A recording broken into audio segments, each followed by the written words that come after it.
All right, thank you. All right, this is CR 0124316665, State of Idaho versus Brian Kohberger. Defendant is present in custody with counsel, Ms. Taylor, Ms. Massoth, Ms. Barlow. The state is represented by Mr. Thompson, Ms. Jennings, Mr. Hurwitz, Mr. Nye, and Ms. Allen. This is the time set for sentencing in this case.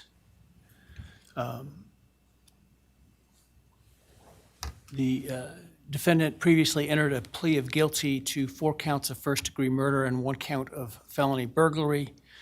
In exchange, the parties stipulated to recommend a sentence consisting of, on burglary, 10 years fixed, on each of the 4 counts of first-degree murder, life fixed.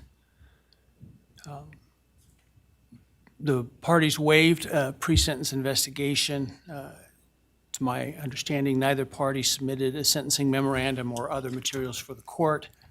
Court is familiar with the file and the evidence submitted previously by the parties as it has reviewed them throughout the case and in anticipation of trial. Is there any legal cause why sentence should not be imposed at this time? No, Your Honor.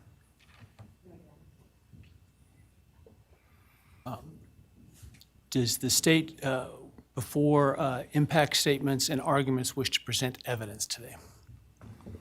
Your Honor, the state does not intend to present evidence in a documentary sense. We have provided the court through the clerk with photographs that we would like to use during the course of our sentencing argument. Sure. All right. Thank you. But no testimony other than impact statements? That's correct, Your Honor. All right, so with that, let's start with then impact statements. Ms. Jennings will be introducing And my understanding, just so I'm clear, I indicated through the trial court administrator that we need to see if any of the victims wish to have the camera not running and audio only. And my understanding is all of them indicated they are fine with the video. Is that correct? Yes, Your Honor, that's correct. All right, very well. Go ahead, Ms. Jennings. Your Honor, the first, and we're taking these in the order, victim impact statements in the order that the charges were listed in the indictment. The first charge being burglary. So we will have Bethany Funk's statement, and she has asked that her friend Emily Allant read that statement. All right, any objection to that? No objection. All right, very well.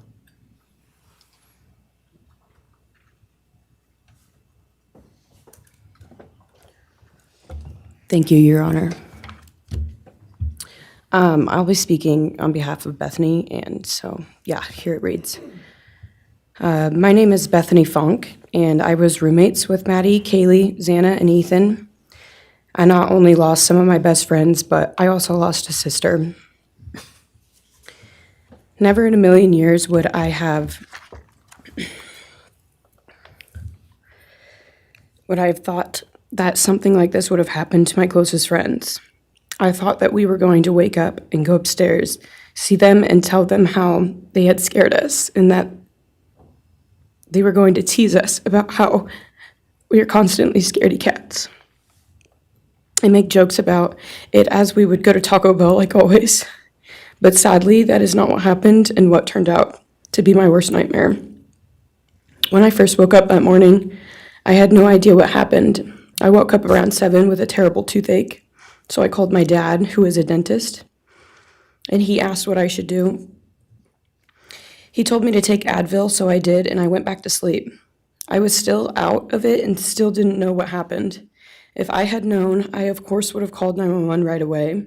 I still carry so much regret and guilt for not knowing what had happened and not calling right away, even though I understand it wouldn't have changed anything, not even if the paramedics had been right outside the door.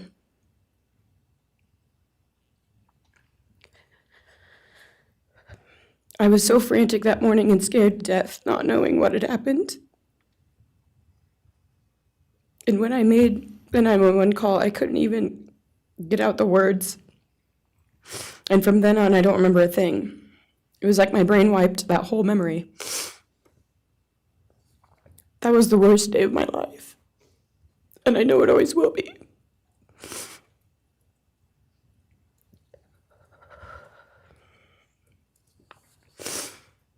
While I was still in shock, trying to process the fact that my friends were truly gone, I had been attacked by the public.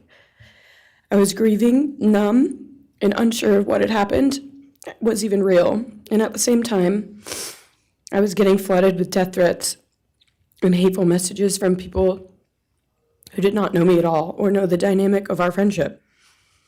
Social media made it so much worse, and strangers made up stories to entertain themselves. The media harassed not just me, but also my family. People showed up at our house. They called my phone, my parents' phones, other family members' phones, and we were chased while I was still trying to survive emotionally and grieve the loss of my friends. I hated and still hate that they are gone, but for some reason, I am still here and I got to live. I still think about this every day. Why me? Why did I get to live and not them? For the longest time, I could not even look at their families without feeling sick with guilt. I did not know what to say or what to do. I was terrified that my presence just made their pain worse, and I was still here when their kid, their siblings, and their friends, their loved ones should have been here instead. After everything happened, I was afraid to go into my own backyard or alone in my house. I was scared that the person who did this would come for me next. I was always scared that the media would try to catch me at any moment of any day, even when I was just walking around my house. I made my parents close all the blinds during the day so no one could see me even in the slightest chance. I barely left the house, and when I did, I made sure I was never alone. I slept in my parents' room for almost a year. I made them double lock every door, set an alarm, and still check everywhere in the room just in case someone was hiding. And I still check my room every night before, and I double lock it. I have not slept through a single night since this happened. I constantly wake up in panics, terrified. Someone is breaking in, or someone is here to hurt me, or I'm about to lose someone else that I love. The fear never really leaves. For a long time, I could barely get out of bed, but one day I realized I have to live for them. They did not get the chance to keep living, but I do, and I will not take that for granted. So now every day I remind myself to live for them, and everything I do it with them in mind. I am still scared to go out in public, but I force myself to do things because I know that they would want me to keep living my life to the fullest. I am beyond blessed to still be here, and I refuse to take that for granted when they did not get a chance. Our house was not just a house, it was a home. It was where we laughed till we couldn't breathe, make meals, did crafts, binge watch reality shows, played games, and spent lazy days on the couch. It was movie nights, wine nights, morning debriefs, pranks, hot chocolate, cookies, and warmth. I would cherish those memories forever, and I will not let what happened erase how special our home was or how much those memories meant to me. Now I would like to share some bits and pieces of who they were as people and some of the memories that we shared. One of my favorite memories was Halloween, and we all went to Sigma Chi. But instead of partying, we just sat in an apartment, talking and laughing all night long. I do not think I've ever laughed that hard in my life. We did not care about the party, we were just happy to be with each other. Xana was 1 in a million. She was the life of the party.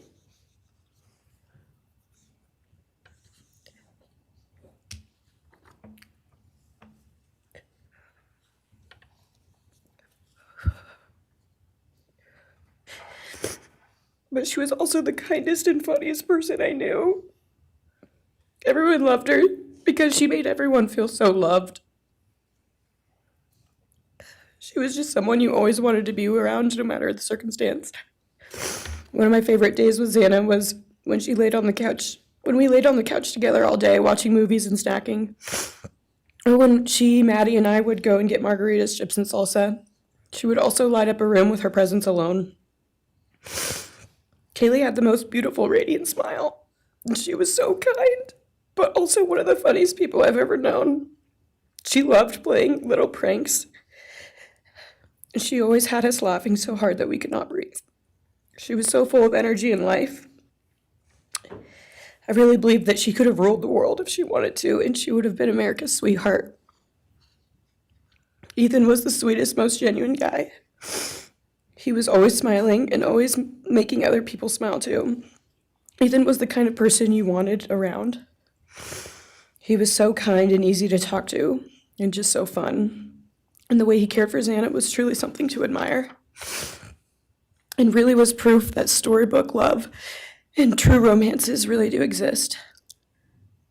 It was not only obvious to me, but everyone that was around Ethan and Xana that they were absolute soulmates.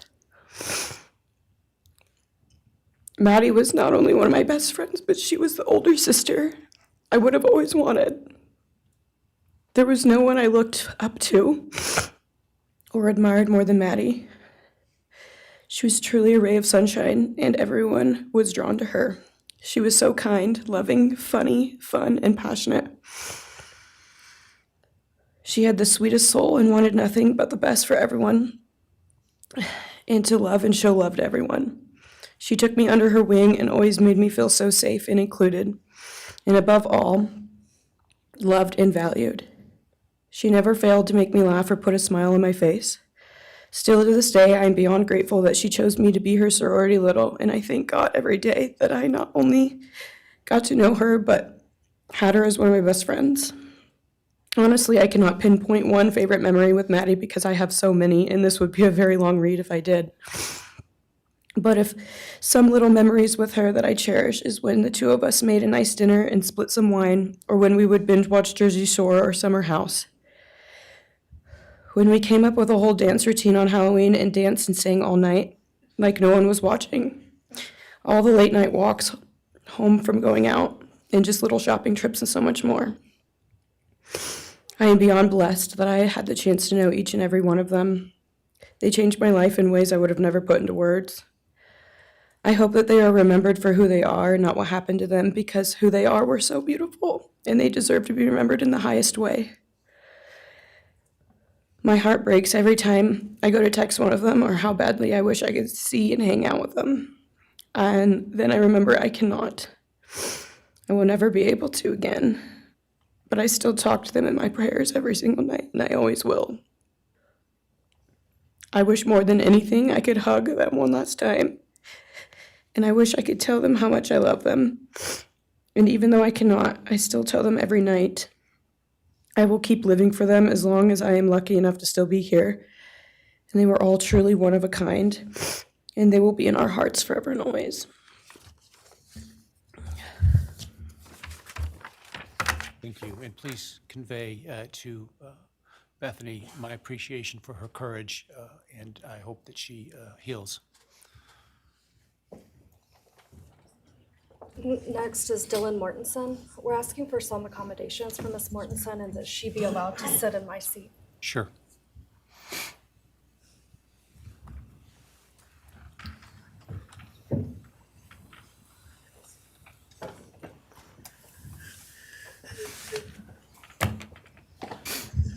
Dylan, just take your time, all right?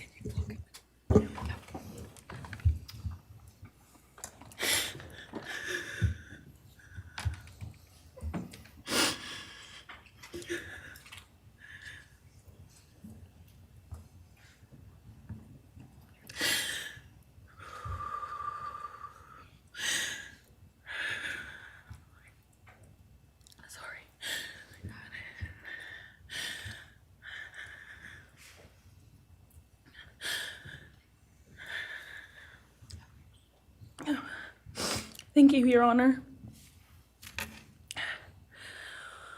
What happened that night changed everything. Because of him, 4 beautiful, genuine, compassionate people were taken from this world for no reason.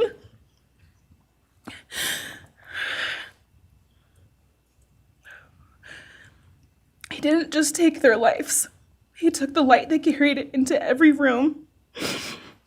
He took away how they made everyone feel safe, loved, and full of joy. He took away the ability for me to tell them that I love them and that I'm so proud of them. He took away who they were becoming and the futures they were going to have. He took away birthdays, graduations, celebrations, and all the memories that we were supposed to make. All of it is gone. And all the people who loved them are just left to carry that weight forever. He didn't just take them from the world. He took them from me, my friends, my people who felt like my home, the people I looked up to and adored more than anyone. He took away my ability to trust the world around me. What he did shattered me in places I didn't know could break. I was barely 19 when he did this. We had just celebrated my birthday at the end of September. I should have been figuring out who I was. I should have been having the college experience and starting to establish my future. Instead, I was forced to learn how to survive the unimaginable. I couldn't be alone. I had to sleep in my mom's bed because I was too terrified to close my eyes. Terrified that if I blinked, someone might be there. I made escape plans everywhere I went. If something happens, how do I get out? What can I use to defend myself? Who can help? And then there are the panic attacks. The kind that slam into me like a tsunami out of nowhere. I can't breathe. I can't think. I can't stop shaking.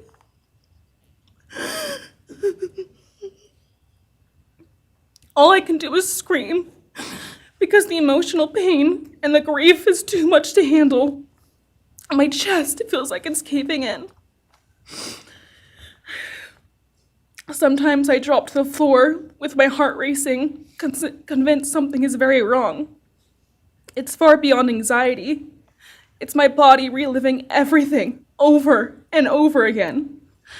My nervous system never got the message that it is over, and it won't let me forget what he did to them. People call me strong. They say I'm a survivor, but they don't see what my new reality looks like. They don't see the panic attacks, the hypervigilance, the exhaustion, the way I scan every room I enter, the way I flinch at sudden sounds. They don't know how heavy it is to carry so much pain and still be expected to keep going, and that's because of him. He stole parts of me I may never get back. He took the version of me who didn't constantly ask, what if it happens again? What if next time I don't survive?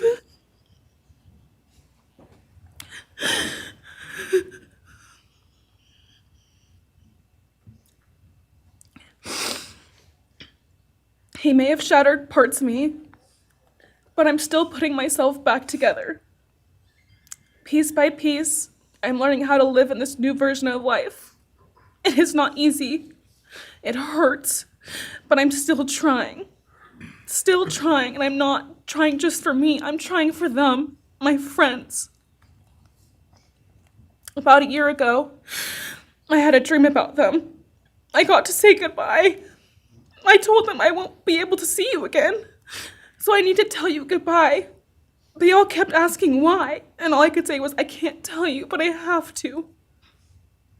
When I woke up, I felt shattered and heartbroken, but also strangely grateful. Like maybe in some way that dream gave us the goodbye we never got. Still, no dream can replace them, and no goodbye will ever feel finished. He is a hollow vessel, something less than human. A body without empathy, without remorse. He chose destruction. He chose evil. He feels nothing. He tried to take everything from me. My friends, my safety, my identity, my future. He took their lives, but I will continue trying to be like them, to make them proud. Living is how I honor them. Speaking today is to help me find some sort of justice for them. And I will never let him take that from me. He may have taken so much from me, but he will never get to take my voice. He will never take the memories I had with them.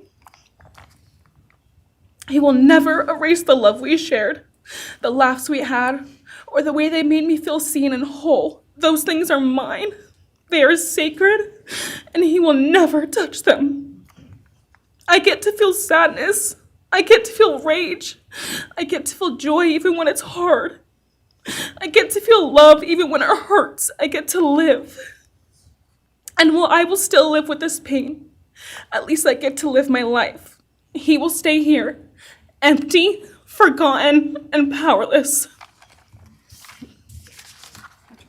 Dylan, thank you so much for your courage. I appreciate it.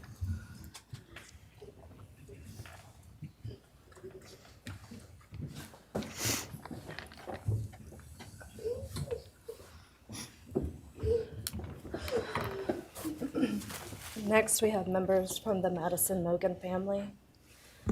First would be Scott Laramie, Madison Mogen's stepfather.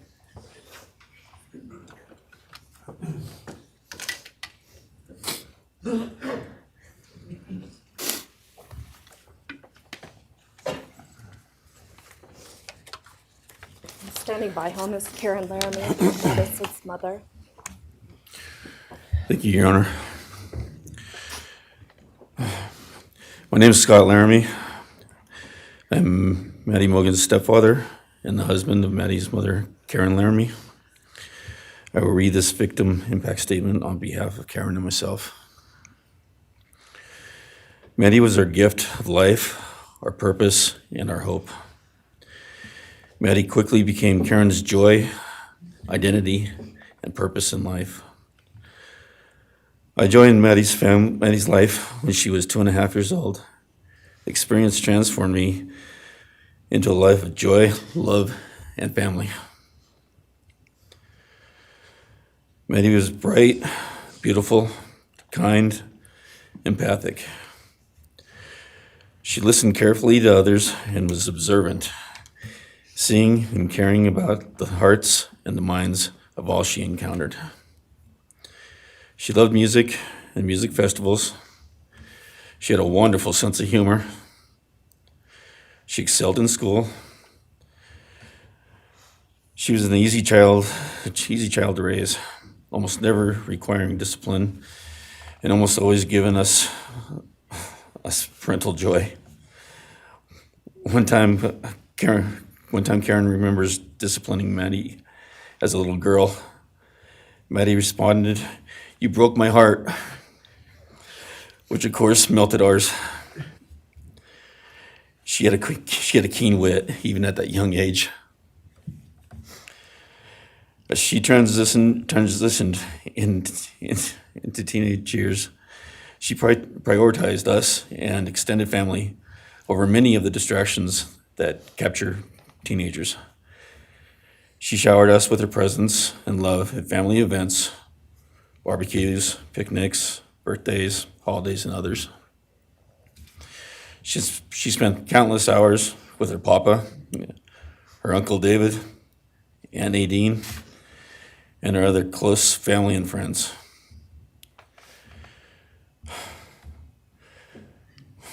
This world was a better place with her in it. As she reached adulthood, Maddie applied her studies to be a marketing professional, entering into an internship at Payne West, and started planning her professional future. As with all things, she involved Karen and myself in the joy of her journey. As she transitioned into womanhood, Karen and I continued to be astounded at this wonderful and accomplished person we had created. All parents dream of their children accomplishing more than them. We realized this dream.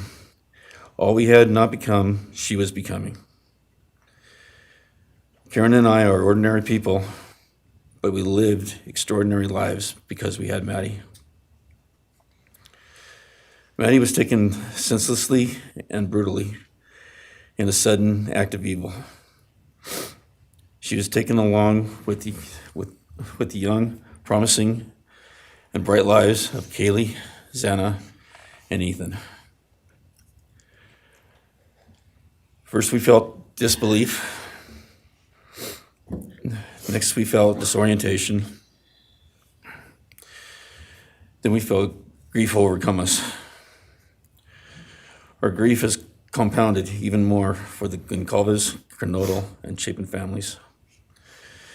We speak of hope and healing,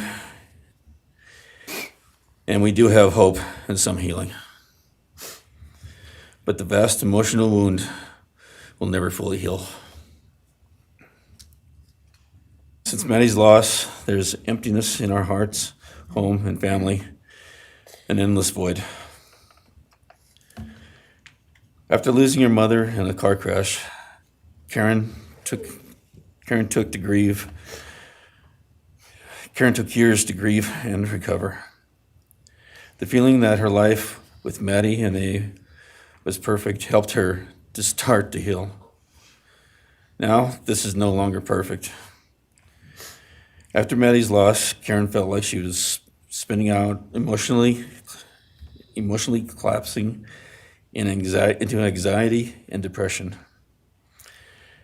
She sometimes asks, how am I supposed to go on when I've lost my favorite person in the world? I felt the same, and we continue to struggle. The loss of Maddie has impacted so many beyond our family. Her second family is her sorority sisters who grieve alongside us. She has so many close friends who suffer from her loss. We will continue to be. Her loss will continue to be felt by the Vandal community, including Vandal Solutions on campus, where she volunteered her time for others.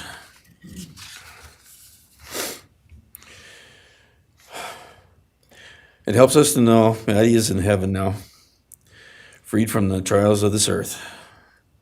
We, however, continue to live on without the grace and support of her presence.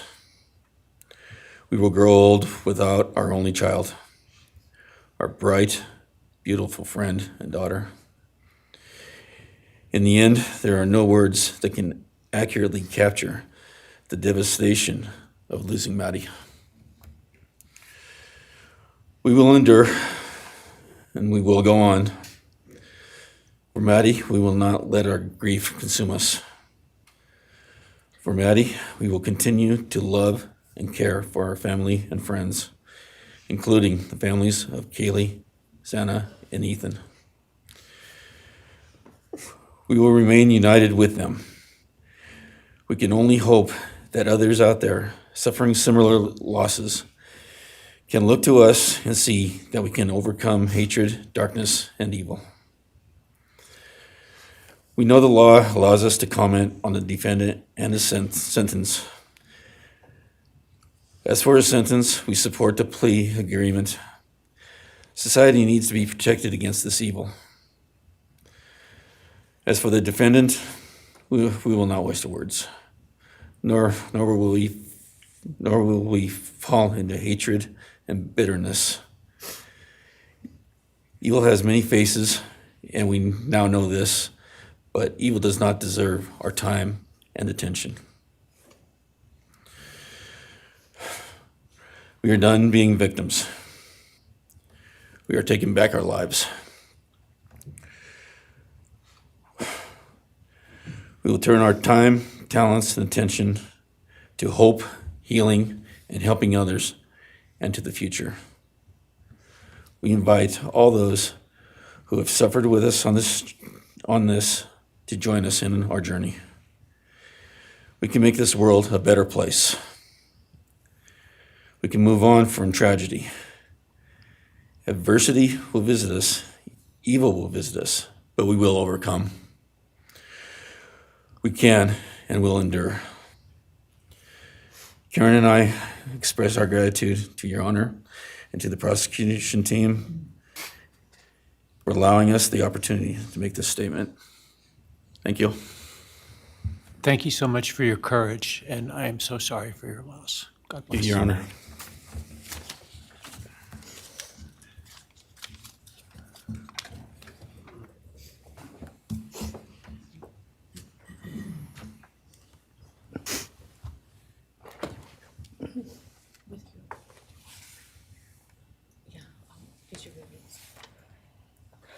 Your Honor, this is Leander James. He's the attorney for the Mogen family and victim advocate.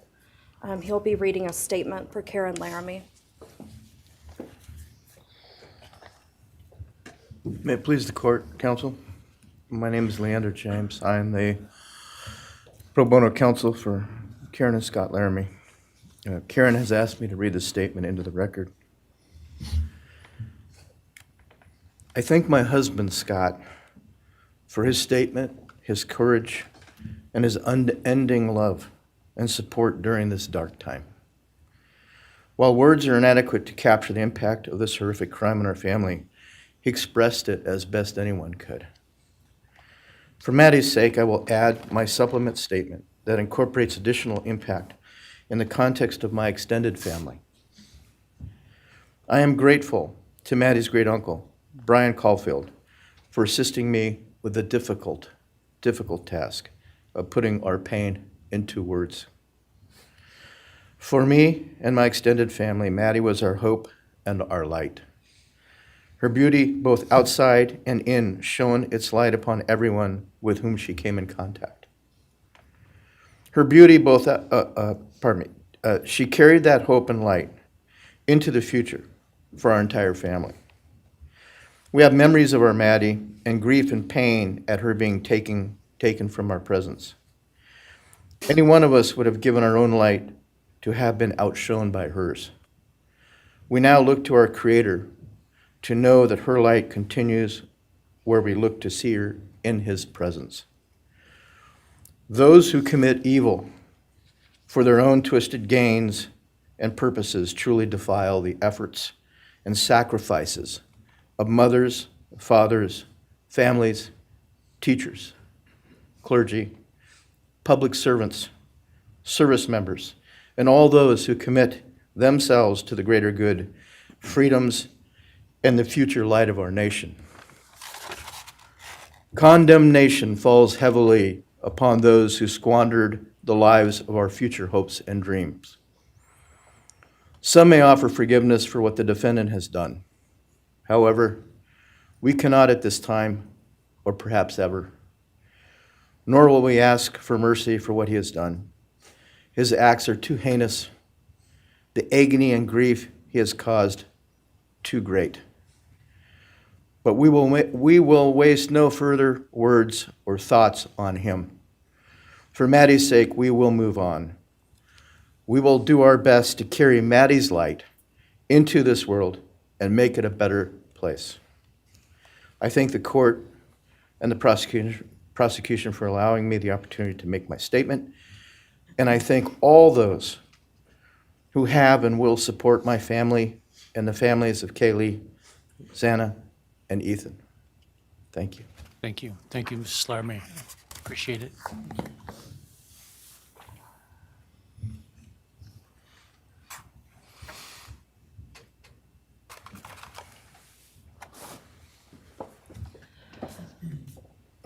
Next is Ben Mogen, the father of Maddie Mogen. Yes, of course. Actually, Your Honor, it'll be Kim Cheeley, the grandmother of Maddie Mogen.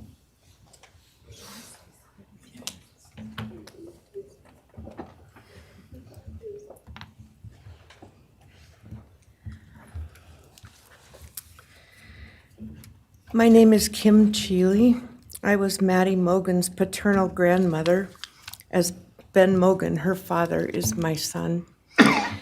I'm here today with my sister Lori Cheeley, Maddie's great aunt, and my son Ben Mogen, and my daughter-in-law Corey Hatrock. I'd like to begin by thanking a number of people involved in bringing this case to closure. In my daughter's words, the plea deal the prosecution team reached this month is one that punishes the perpetrator of this horrendous crime, protects the public from further harm, and allows all of us who knew and loved these kids the time to grieve without the anxiety of the long and gruesome trial, the years of appeals, and potential for mistrials along the way. My family and I are so grateful to Bill Thompson and his prosecution team for their dedication and painstaking work that forced the perpetrator to admit his guilt. We want to thank the Idaho State Police, the Moscow Police Department, the FBI, and Judge Hippler. We'd also like to thank the University of Idaho officials who have treated the families of the victims with such dignity and kindness, and who have honored the 4 victims beautifully. Maddie was my first grandchild, so when she was born, all her grandparents had the distinct pleasure of deciding what we'd like to be called. I chose Nana, pretty original. But when Maddie was about a year and a half old, her papa, Ben's dad, and I were planning to visit the new little family in Oregon. Maddie didn't have an extensive vocabulary at the time, but for some unknown reason, she called bananas ba-deedle-deedles. When Karen and Ben told her Nana was coming to visit, she figured, I say deedle-deedle for that word. So I became deedle-deedle, shortened to Deedle when she was about 6 or 7, and I was Deedle all her life. I don't think her stepdad, Scotty, ever knew my given name was Kim. Maddie's and my birthdays were one day apart, and a couple years before she was killed, she gave me this necklace with Deedle and Maddie engraved on it, and I added an angel wing, and it's one of my treasured possessions. I also got an angel wing tattoo, never thought I'd see the day, but along with many members of our family, replicating the one that Maddie and her sorority sisters had. I wanted mine where I could see and touch it often. From preschool through grade school, I stopped teaching piano lessons early on Wednesdays and picked Maddie up for bubble baths, brownies, and books. It was our special time together, and she went home those nights in her jammies with a pan of warm brownies for her family. Although Karen and Scotty raised Maddie and did such a lovely job of parenting, we Mogens were lucky to have her for holidays and many other family gatherings. We'll always have our treasured memories of Maddie growing up in our big, extended, cooperative family, and I thank Karen and Scotty Laramie for being so generous and open and sharing Maddie with her Mogen side of the family. When the 4 kids were murdered, the foundation fell out of our world. Initially, the fear was truly debilitating.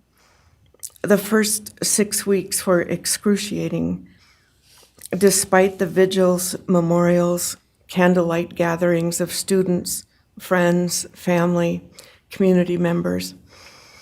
After the arrest, in the past 2.5 years, my family has lived with grief, with the effects of traumatic grief, of which I was blissfully unaware before all of this. I now have a stack of books on grief. I've attended grief classes at hospice. I've tried EMDR, a technique that helps replace disturbing visions with something more comforting. My son Ben, his 2 sisters, Maddie's aunts, and I have all experienced depression and anxiety and sleep disturbance, requiring medical intervention at times. We've all sought counseling off and on. The struggle with media attention was extremely difficult, especially for Ben. No one should live through the violent murder of one's child. Some days it's beyond me how the parents of these kids are still upright. I'm thankful for the strong families and communities that are supporting the survivors. At the time, I could think of only two blessings surrounding the horrific murders. One was that Ben was living with my partner Tom and me at the time, and that we could support each other emotionally through it all. Sadly, Tom died a year ago of a rare brain cancer, and he won't be here to see justice served. He was our family's rock, and we all miss him every day. A second blessing is that my mother died of COVID several months before the kids were killed, and she didn't have to live through the horror.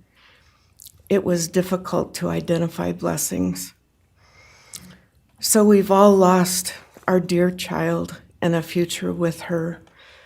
I ache for the loss of the dreams that she and her true love, Jake, held. And my heart goes out to Karen and Scotty and your side of Maddie's family. You've had more than your share of loss.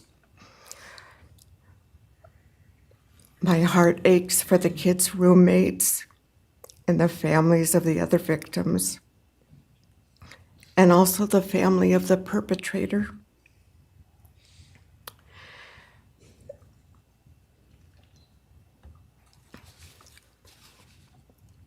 Going forward, we Mogens are choosing to put our energy and focus into honoring Maddie's too short life and sweet spirit by celebrating Maddie May Day, which my two daughters established. On May 25th each year, Maddie's birthday, we encourage folks to do random acts of kindness in Maddie's name. In my daughter Katie's words, may we all protect our peace in whatever way possible, unite in community, and focus on joy. Please do an act in kindness in Maddie's honor during this week, so a glimmer of Maddie's light may live on. Thank you. Thank you, and I appreciate your courage, and bless you and your family. Thank you.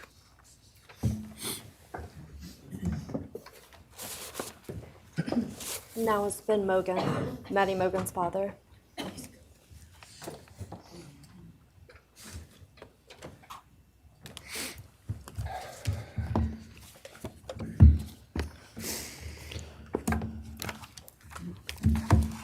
I'm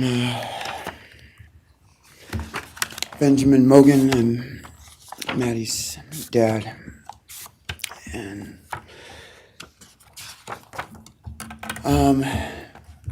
first I just want to say thanks to all the people that helped bring this all to a close. I know it's not the resolution that everyone, wanted, but I think that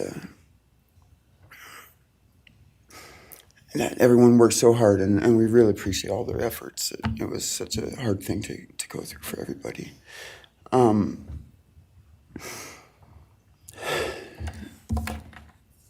Maddie was my only child that I ever had. She was the only great thing I ever really did, and the only thing I was really ever proud of. And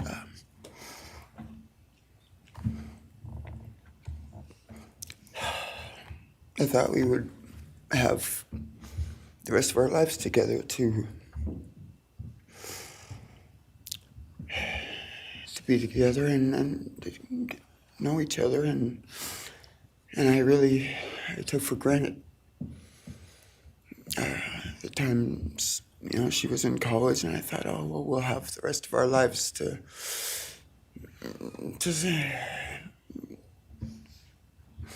do all the stuff that we're supposed to do, and she was just about done. She actually earned all of her credits for her college degree, and Karen and Scotty and I got to go and get her diploma that she actually earned, and she deserved every bit of that. And but I thought that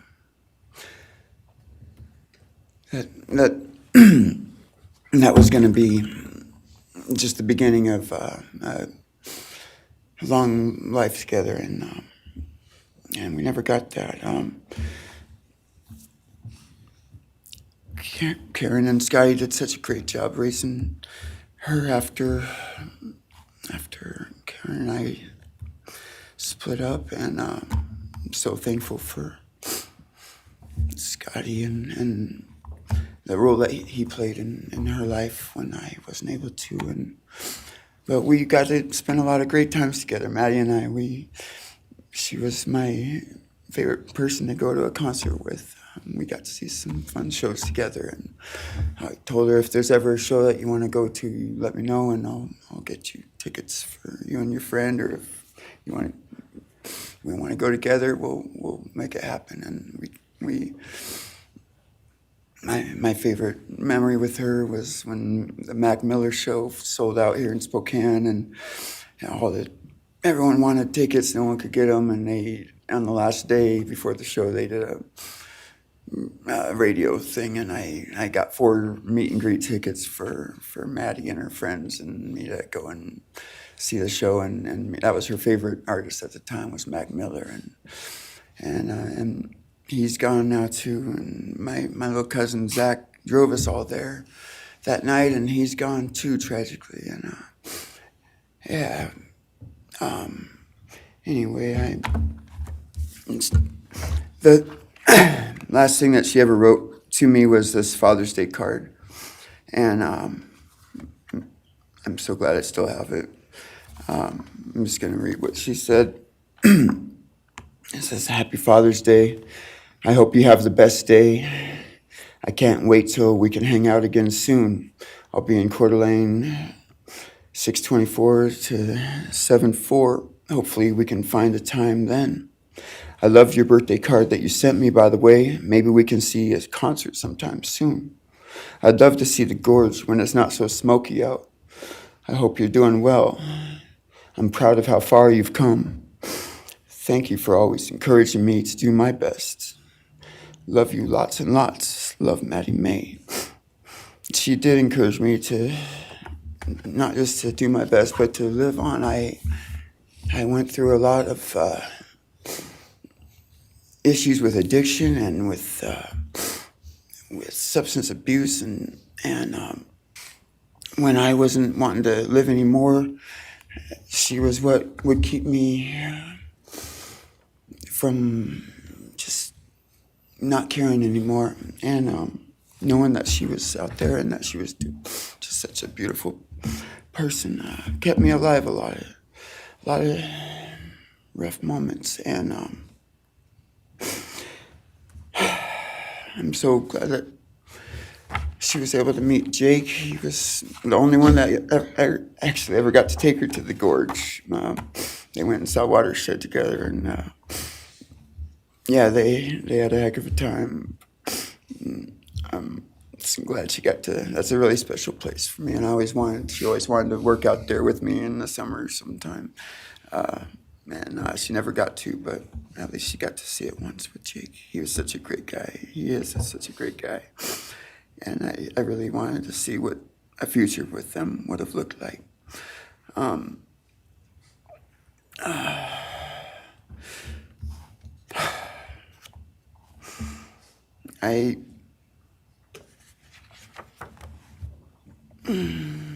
never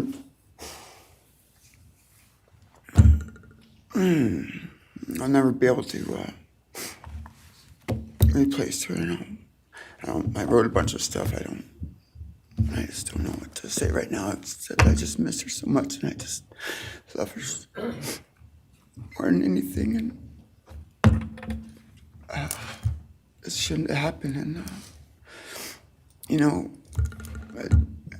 a death sentence is one thing, you know when it's going to happen, and it's going to be all gentle and stuff. But, life without parole with a building full of people that all just want you to not be around anymore, and winking at every morning, not knowing if that's the day they're going to pull your card. I mean, it's not a very nice sentence either. So, I don't know.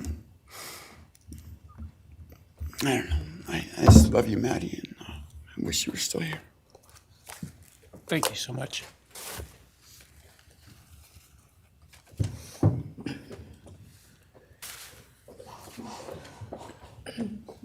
Your Honor, next would be members from the Kaylee Goncalves family. First will be her father, Steve Goncalves.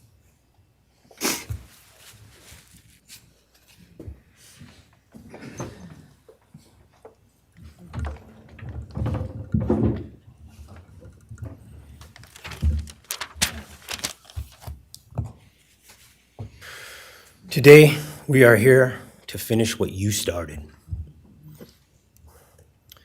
Today, you've lost control. Today, we are here to prove to the world that you picked the wrong families. The wrong state, the wrong police officers, the wrong community.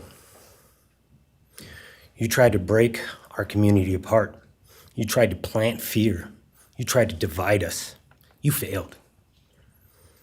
Instead, your actions have united everyone in their disgust for you.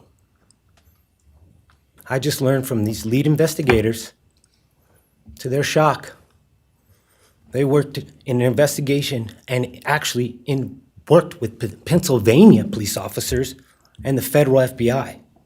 You united everyone. Everyone was united after you. None of us are divided. We are united in our disgust and our love for these children. Today you have no name. Because when this all started, we all came together and we said, let's stop even talking about his name and just use initials. So even the media just calls you BK. That's all you are. Looking back when the police officers knocked on my door, told me what happened to my child, told me what happened to Maddie Mae, I don't think he was even out of the driveway before my kids turned around, looked at me and said, what do we do, Dad? I told them, you get to work. You get your ass to work. And we started calling, we started texting, we started emailing. And you know what? Within hours, we had your white car on the camera. We knew from the very beginning we had you. Police officers tell us within minutes they had your DNA, like a calling card. You were that careless, that foolish, that stupid. Master degree, you're a joke, complete joke. But we took this disaster and we did what we could. We put everything online. We took our kids, we took our images, we took everything that they did, their videos, their photos, the girls' pranks, Ethan singing. We put it out there, we shared it with the world. And the world united. And all they ended up, when they talked about this case, is they talked about Kaylee Jade, Maddie Mae, Xana, and Ethan. Everything what these people meant to us, a father, a mother, a brother, a sister, we shared that with our community. Then we shared it with our state. We shared it with the country, and eventually we shared it with the world. The world's watching because of the kids, not because of you. Nobody cares about you. You're not worth the time, the effort to be remembered. In time, you will be nothing but two initials forgotten to the wind. No visitors, nothing more than initials on an otherwise unmarked tombstone. From this moment, we've all started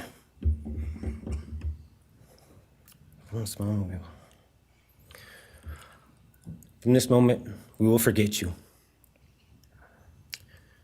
We want to all leave in closing. One last thing. You picked the wrong family, and we're laughing at you on your trip to the pen. That will be today or tomorrow. I'll close with, God bless all the men and women that worked on this case and all the hard work that you guys did. You guys allowed us to grieve and allowed us to get through this. The amount of work that you guys put together and the way that you guys put it together was beautiful. There was hard times to be expected, but thank you all, and God bless. Thank you.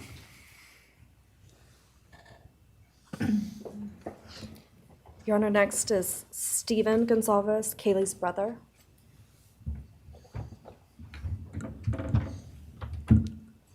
Steven's actually gonna pass. I'm gonna go. Okay. Olivia Goncalves, Kaylee's sister. Hello, I'd like to start by thanking the court for allowing me the time and opportunity to speak today. My name is Olivia, and I am the big sister of Kaylee Goncalves, and I was blessed to love Madison Mogen as a sister too. I'm not here today to speak in grief, I'm here to speak in truth. Because the truth is, my sister Kaylee and her best friend Maddie were not yours to take. They were not yours to study, to stalk, or to silence. They were two pieces of a whole, the perfect yin and yang. They are everything that you could never be.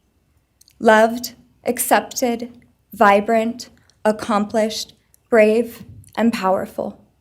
Because the truth about Kaylee and Maddie is they would have been kind to you. If you had approached them in their everyday lives, they would have given you directions, thanked you for the compliment, or awkwardly giggled to make your own words less uncomfortable for you. In a world that rejected you, they would have shown mercy. Because the truth is, I'm angry. Every day I'm angry. I'm left shouting at the inside of my own head everything I wish I could say to you. The truth about me is when I heard the news, I didn't cry. I listened for them. I promised them I would, that I would fight for them, that I would show up no matter what it cost me. I swore I'd never let them feel alone. Because you see, I've always been their heavyweight. I've always been the one to fight the battles they didn't feel ready to fight themselves. All it ever took was a call, and they knew I would handle it for them, no matter the time, no matter the cost. They could wave their white flag because they knew I would never back down, not for them, and not even death could change that. Somewhere along the line, I started to think about what I would say to them if I was given just one last chance. If I could gather enough heartbreak or love or sacrifice or whatever it took to get just one message across, what would I say?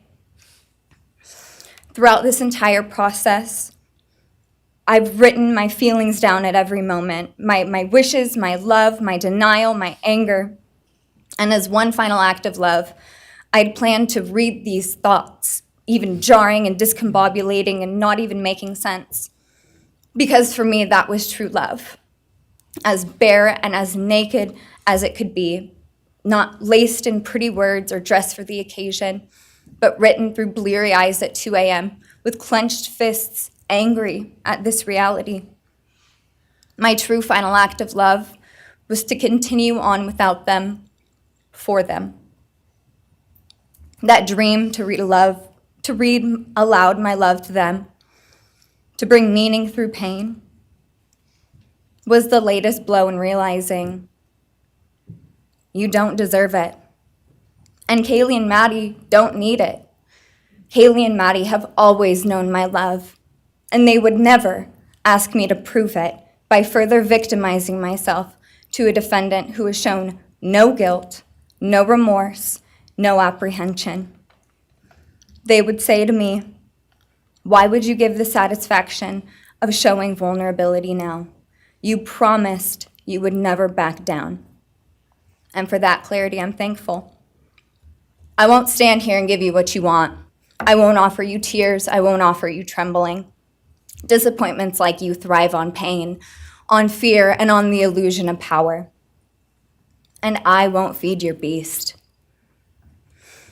Instead, I will call you what you are: sociopath, psychopath, murderer.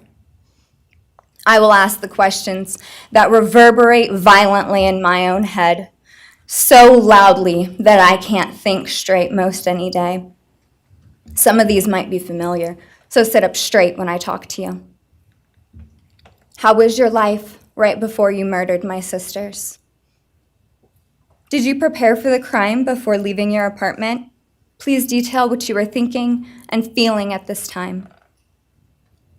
Why did you choose my sisters? Before making your move, did you approach my sisters? Detail what you were thinking and feeling. Before leaving their home, is there anything else you did? How does it feel to know the only thing you failed more miserably at than being a murderer is trying to be a rapper?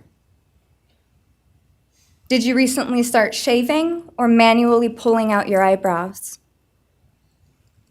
Why November 13th?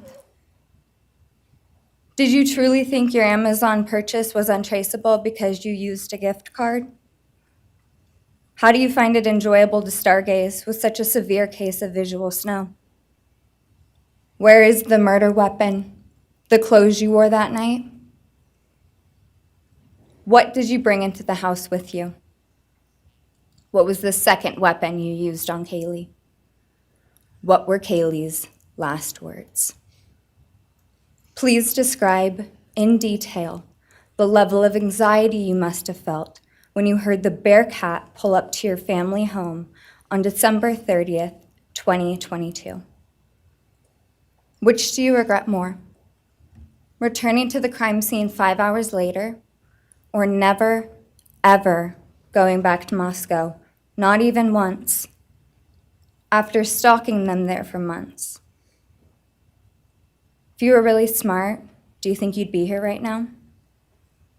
What's it like needing this much attention just to feel real? You're terrified of being ordinary, aren't you? Do you feel anything at all? Or are you exactly what you always feared? Nothing. If you're so powerful, then why are you still hiding, defendant? You see, I'm here today as me. But who are you? Let's try to take off your mask and see. You didn't create devastation. You revealed it in yourself. And that darkness you carry, that emptiness, you'll sit with it long after this is over. That is your sentence. And it was written on the wall long before you ever pled guilty. You didn't win. You just exposed yourself as the coward you are. You're a delusional, pathetic, hypochondriac loser who thought you were so much smarter than everybody else. Constantly scolding, turning your nose up to grammar mistakes, nitpicking and criticizing others. You wanted so badly to be different, to be special, to be better, to be deep, to be mysterious. You found yourself thinking you were better than everyone else, and you thought you could figure out the human psyche and see through it, all while tweaked out on heroin. Lurking in the shadows made you feel powerful because no one ever paid you any attention in the light. You thought you were exceptional, all because of a grade on a paper. You thought you were elite because your online IQ test from 2010 told you so. All of that effort just to seem important. It's desperate. There is a name for your condition, though. Your inflated ego just didn't allow you to see it. Wannabe. You act like no one could ever understand your mind, but the truth is you're basic. You're a textbook case of insecurity disguised as control. Your patterns are predictable. Your motives are shallow. You are not profound. You're pathetic. You aren't special or deep, not mysterious or exceptional. Don't ever get it twisted again. No one is scared of you today. No one is intimidated by you. No one is impressed by you. No one thinks that you are important. You orchestrated this like you thought you were God. Now look at you, begging a courtroom for scraps. You spent months preparing, and still all it took was my sister in a sheath. You work so hard to seem dangerous, but real control doesn't have to prove itself. The truth is, the scariest part about you is how painfully average you turned out to be. The truth is, you're as dumb as they come. Stupid, clumsy, slow, sloppy, weak, dirty. Let me be very clear. Don't ever try to convince yourself you mattered just because someone finally said your name out loud. I see through you. You want the truth? Here's the one you'll hate the most. If you hadn't attacked them in their sleep, in the middle of the night, like a pedophile, Kaylee would have kicked your fucking ass. Thank you. Thank you.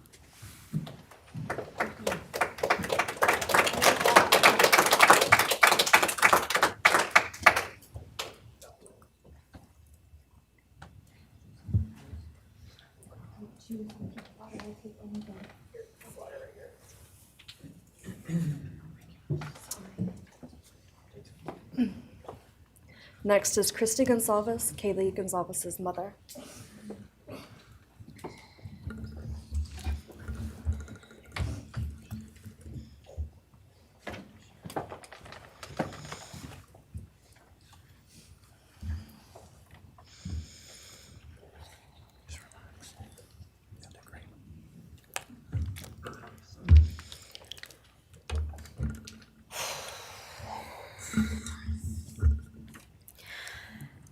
Thank you, Your Honor.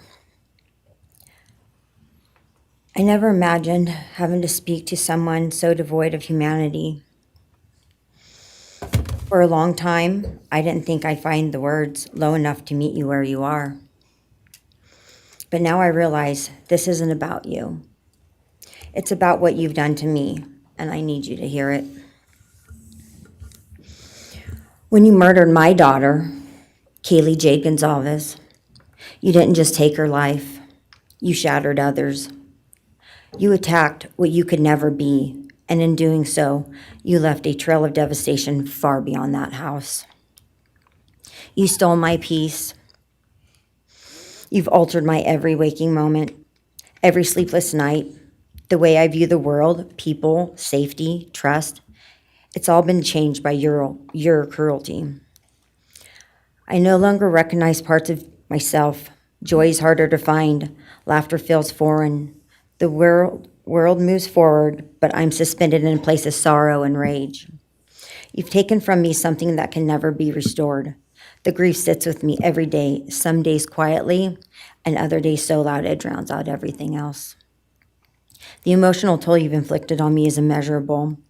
I live with a constant ache, with birthdays that are now memorials, with holidays that feel hollow, with empty chairs that scream louder than words ever could.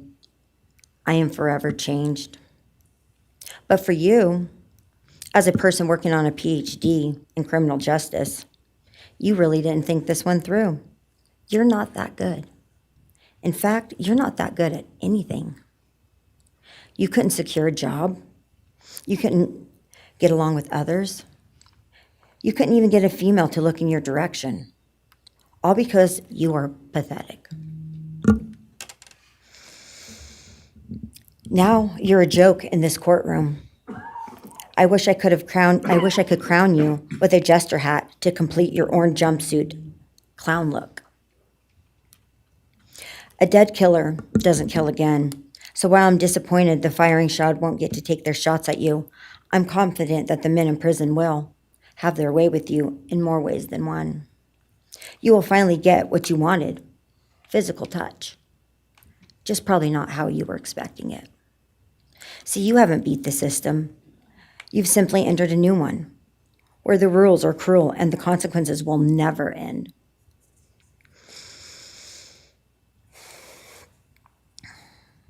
You are entering a place where no one will care who you are and no one will ever respect you.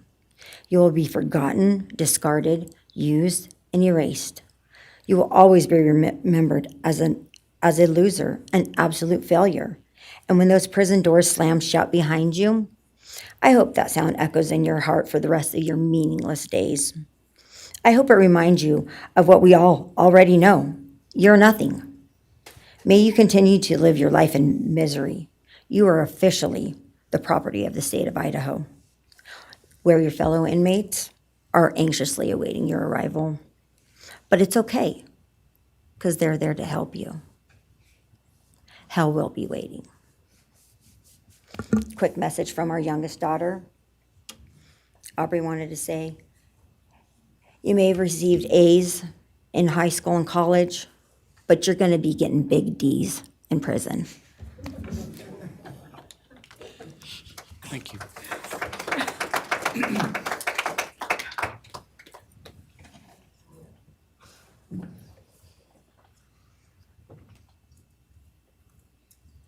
Do we have more from the Goncalves family, or are you?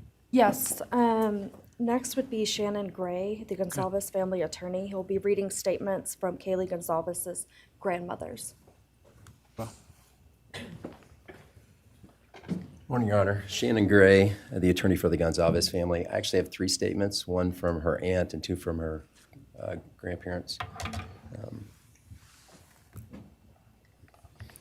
This is from her aunt, Tammy Butts.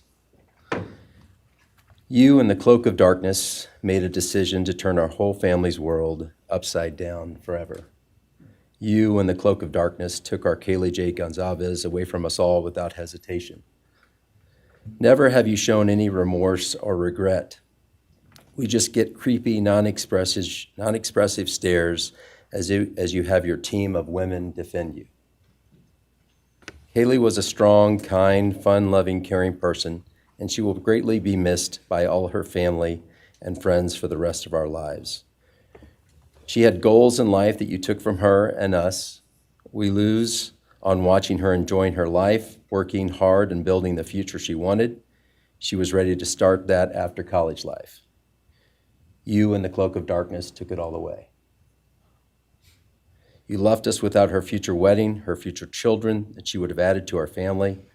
No more talking to her on the phone, going for a coffee, celebrating holidays. It's all gone. You, in the cloak of darkness, gave each and every one of Kaylee's family members their own lifetime sentence.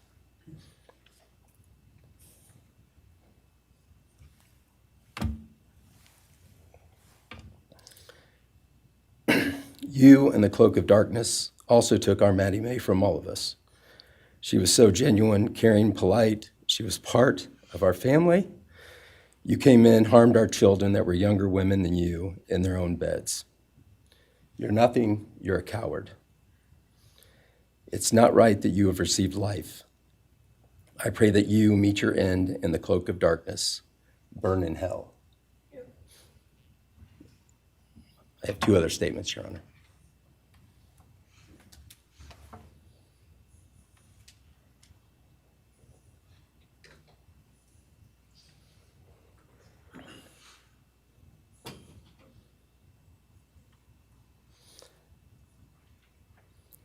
This is Linda Lucan's statement. This is Kaylee's grandmother. I really don't know how to address something so inhumane, but I will try. Nothing in the past 2.5 years has made any sense. All I get is you cowardly went into a home at night, filled with what I'm sure you thought was all sleeping girls, and went on a vicious killing spree for no other reason but to appease your demonic urges. You took my granddaughter Kaylee from us, plus 3 other beautiful lives.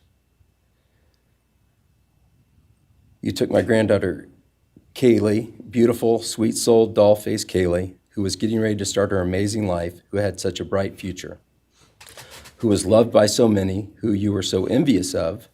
She had a life you could never have. You are so beyond human. You're definitely a demon from hell. I truly wish your punishment would be the same death you inflicted on our kids.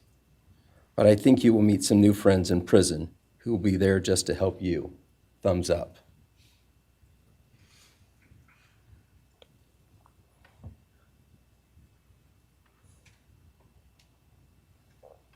And I have one last statement, Your Honor.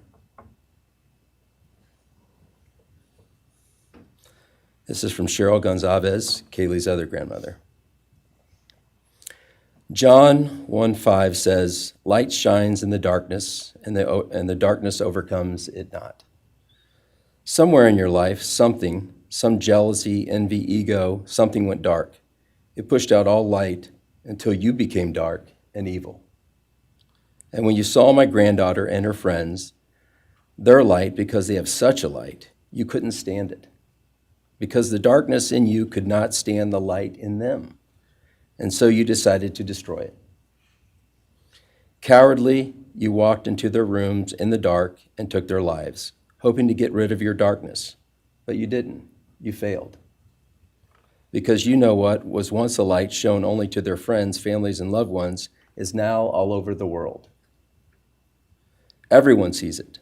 Their smile, their beauty, their plans, everything they were and had.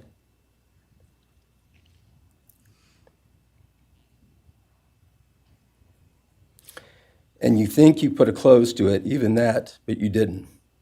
Because they still exist. They are still light. They are still beautiful. You can never take that away. They will always be in the light of all eternity. And you will be in the darkness because you could not overcome it. You failed. I want you to be gone, more than gone. I want you to be cast out. Cast out from my life, from my family, from this earth. I will not allow your hatred to penetrate into my own soul. You did not get that power. You are evil, and in the end, evil is eradicated. You didn't take Kaylee's light, you spread it into the world. Thank you, Your Honor. Thank you. All right, if the are you moving to a different family now? All right, why don't we take a 10-minute recess? All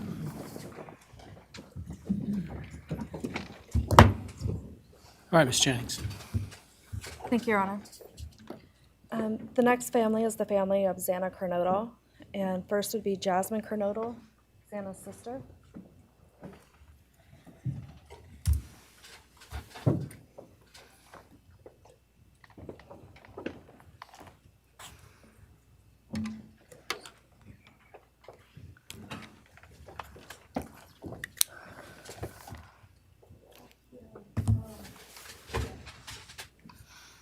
Just want to say thank you to everyone who's been involved in this and just for all the hard work and dedication you guys have put into this. I also want to thank everyone for the support and just my family and friends who've been around through this time. I went back and forth on whether to speak today because the truth is you don't deserve power over my feelings, my words, or me. Thank you. In the end, I realized this moment isn't about you. It's about justice for Xana, Ethan, Kaylee, and Maddie. It's about honoring the beautiful people they were and still are in God's eyes. On November 13th, 2022, a piece of my heart was ripped away. There's no way to ever fully describe the weight of losing my sister, my best friend. No sentence or punishment will ever come close to the justice Xana, Ethan, Kaylee, and Maddie deserve. Xana was everyone's best friend. She was kind, she was funny. She was a gift to each person she was able to make an impact on. Xana was someone I turned to when I needed direction or advice.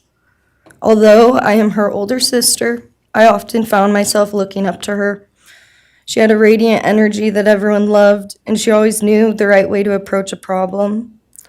She knew how precious and special life was, and she truly did live every day to the fullest. Yet her story was cut short by an act of evil. I believe in a God whose justice is not bound by this courtroom. I find peace knowing that judgment ultimately belongs to Him. For your sake, I hope one day you feel the full weight of what you did. I hope you take accountability. I hope you truly experience the guilt and you surrender yourself to Jesus Christ. because no punishment on this earth can ever compare to the isolation and pain of eternal separation from God. Xana deserved more. They all did. But I come here to say this. I am strong. I am brave. I'm a fighter, just like Xana. And you don't get to control how I move forward or what I believe. I walk with the comfort of knowing I will see my sister again. Xana didn't get the future she deserved. She won't be the maid of honor at my wedding, the cool aunt to my future children. I'll never hear her laugh or see her light up a room ever again. But I will carry her with me for the rest of my life. I will live in her honor, fight to be the best kind of woman and someone she's proud of, to make sure the world never forgets who she was. Xana's story doesn't end with what was taken from her. It lives through the love she gave, the people she touched, and the legacy our family will protect. Her light still shines, and her voice will echo louder than this pain. You didn't take that from us, and you never will. Thank you.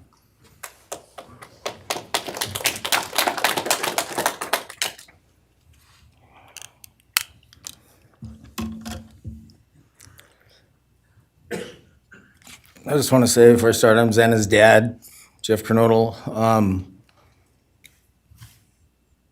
It's been a hard road down, because she's gone. And I want to thank everybody, other their families that's speaking so far, spoke about things. I agree with everything they have to say. It all comes back to a lot of the same things that I've had to deal with and we as a family have had to deal with. And that brings me, basis of what I'm talking about a little bit is on my way up here, flying up here in the plane, and about halfway through the flight, this little girl is calling out for her dad. Hey, dad, and then in my mind, I was kind of half asleep. It's dark on the plane. I heard Xana calling out for me like she did, back when she was little, 5 years old, and those times were hard. It was chaotic, but we always had something to work toward that was in a positive direction, compared to right now, which is necessarily not as positive as that for sure. And I know I miss Xana a lot. My life's been changed, and Xana had a great impact on me, and the impact was when she was gone. I realized how important she was, and what she really did for me, influenced me, was way beyond what I ever thought. She'd call me up on the weekends, check on me, see who's with me. She's like accountability to your youngest daughter. And that really made a big difference. It made me really think about things and what it's all about, That's the things that I miss the most, is those calls on the weekends, the calls at 11 at night. What's going on? You want to meet my friend? Whoever she's with, a couple of her friends, I can meet them, talk to them. And she always did that. And it's pretty cool. I really miss that. And she made a big impact on me, on other people, her family. But the impact that she made is so extensive on what happened here. And it goes so far. People from everywhere in the world, are following things, and Xana has made a difference in their lives. So, countless people told me that. They might not even know her. They never knew anything about her. It's what they see, and they just love her and say how they wish she could have been their friend. Could have been their friend, could have hung out, and it's like, this is a blessing, this is what the little kid was, and definitely was a big blessing in my life, and so is Jasmine, and basically, we worked hard to do the things we did, through the times they were growing up. And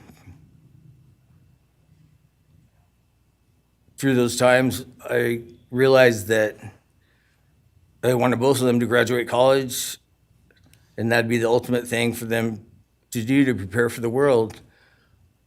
Then it came back to me, Xana didn't get to finish college.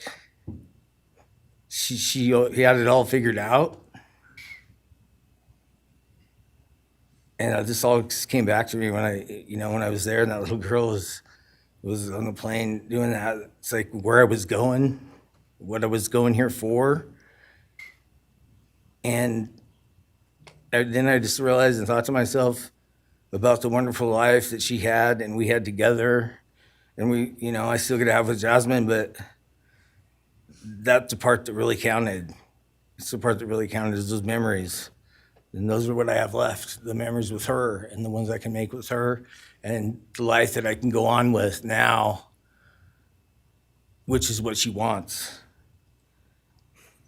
And I say that in present tense because that's what she wants, because I've been told that, I've had countless ways that she's out there and has a way to communicate, which I'm very grateful for.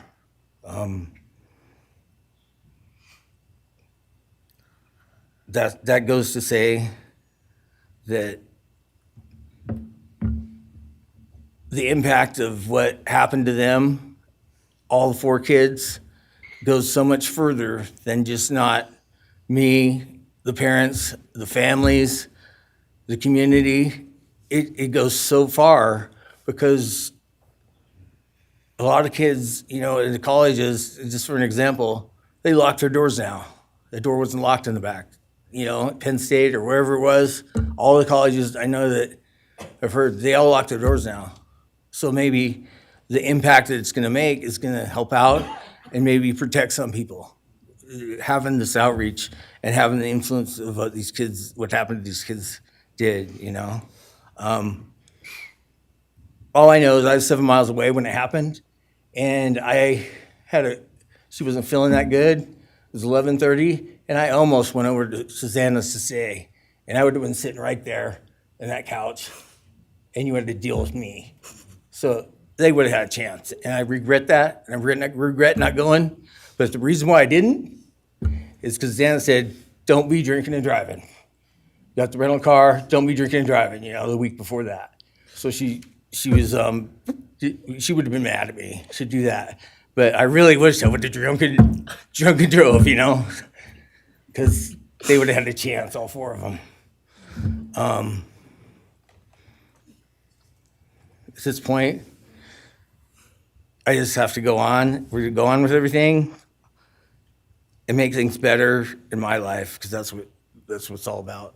If I have closure in things, and the part that we miss is Xana, her influence, her smile, the things that she did, and we have the memories left, the great memories, and she just wants us to make more memories and not be sad or upset or shocked or taken for that, and that's what we're gonna do.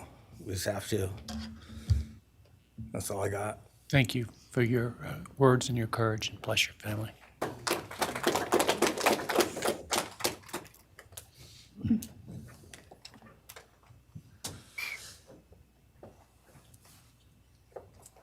Next, Kim Kernodle would like to address the court.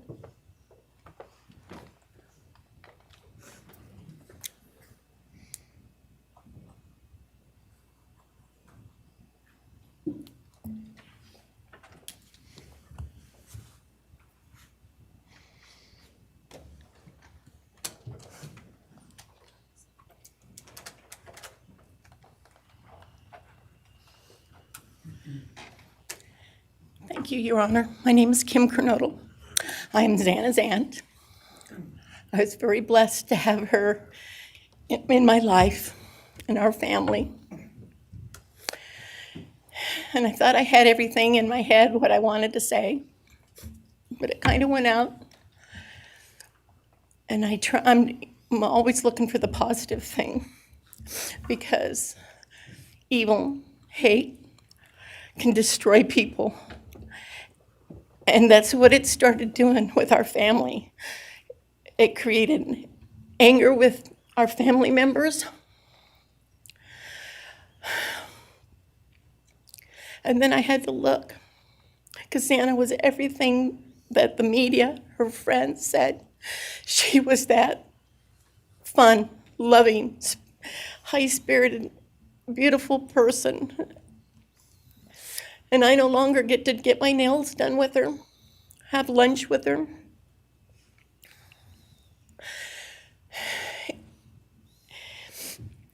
Sorry. But how I look at it now is this tragedy, this horrible tragedy on all of the 4 children, has brought us closer. You united us with your actions. We're united now, and we're stronger than ever. We have family and friends now that we never knew we had. And, you know, this is probably going to bother everybody, but Brian, I'm here today to tell you I have forgiven you, because I no longer could live with that hate in my heart. And for me to become a better person, I have forgiven you. And anytime you want to talk and tell me what happened, get my number. I'm here, no judgment, because I do have answers or questions that I want you to answer. And I'm here. I'll be that one that'll listen to you. Okay? Thank you, Your Honor. Thank you very much. My name's Xana Kernodle, and I'm Xana's uncle, Jeff's brother. Sitting here today listening to the stories and feelings and feeling the pain from everybody is a pretty powerful thing. It's each time a statement was read, it sort of would tug into my center core as I felt everybody's anguish. And Xana meant a lot to us, and we loved her very much. But I started thinking about, instead of rehashing everything that everybody else has talked about, I wanted to direct it another direction toward Brian and what he's done to his family, his parents, his siblings, his friends, his universe. He has contaminated, tainted their family name, and pretty much made a horrible, miserable thing to be ever related to him. And I know that that's what he has to live with, and that has to be his pain. And that's all I have to say. Thank you.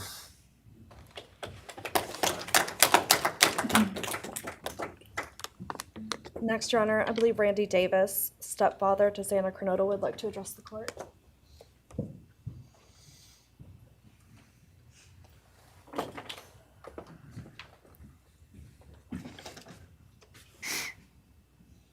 Hi, my name's Randy, stepdad of Xana. I just feel the same way we all do. All of us are united because of something that happened, and I'm grateful to know and have met some new family because of this awful event.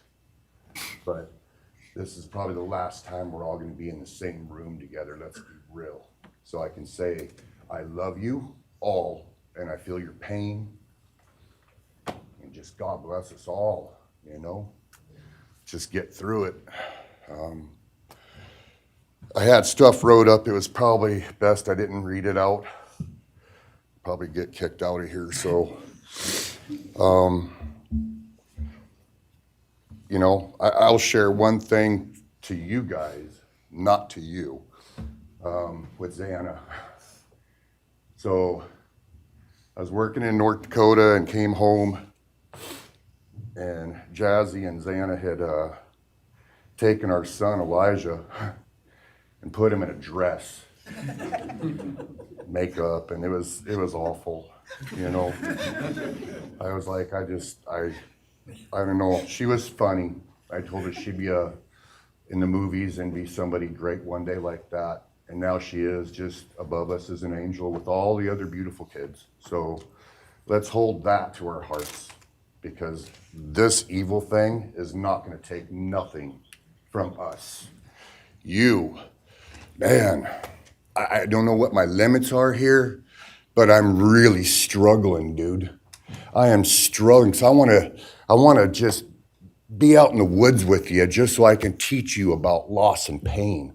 I love God. I wouldn't take your life. That's up to him. But I guarantee you, you are weak. God, I would just give a moment, man, 5 minutes out in the woods. Oh, man.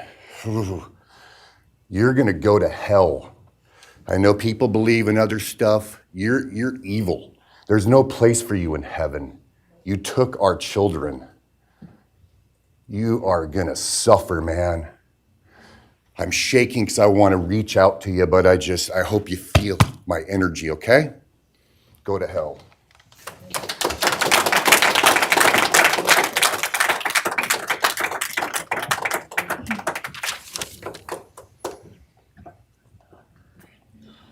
Next is Kara Northington, Xana's mother.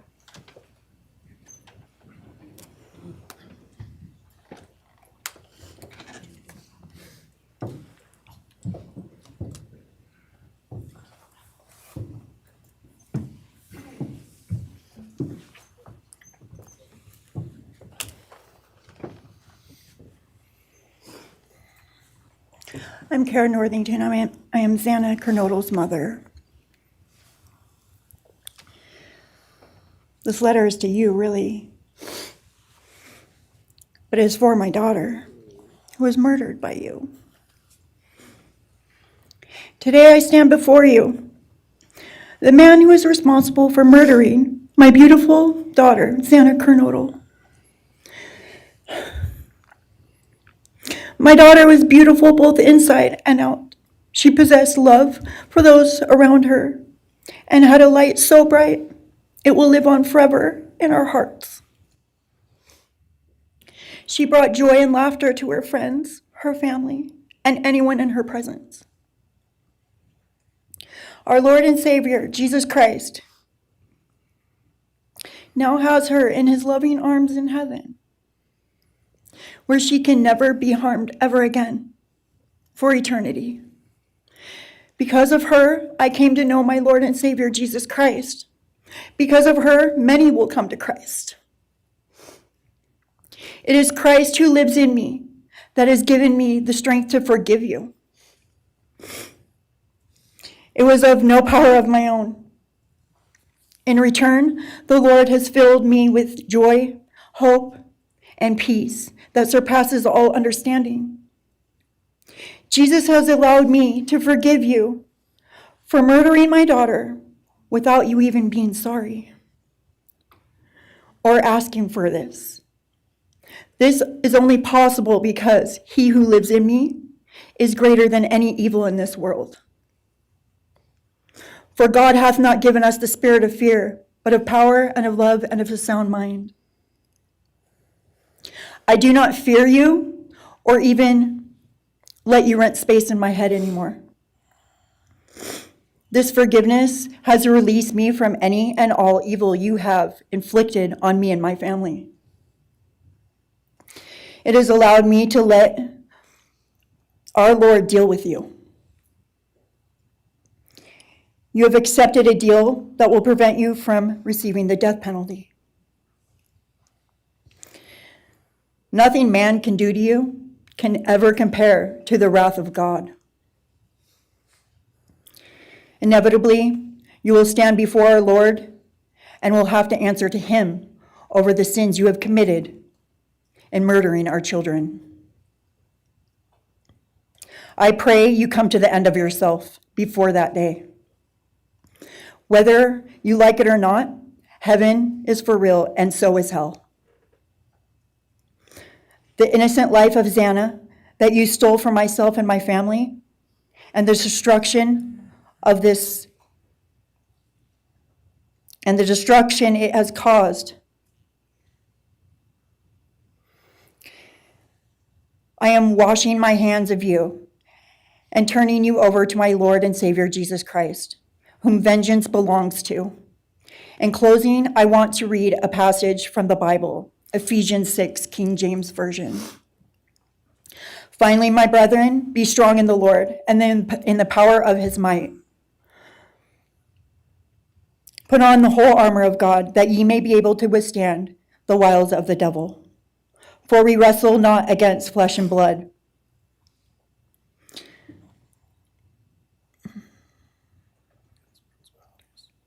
For we wrestle not against flesh and blood, but against principalities, against powers, against the rulers of the darkness of this world, against spiritual wickedness in high places. Wherefore, take unto you the whole armor of God, that ye may be able to withstand in the evil day, that ye may be able to stand in the evil day.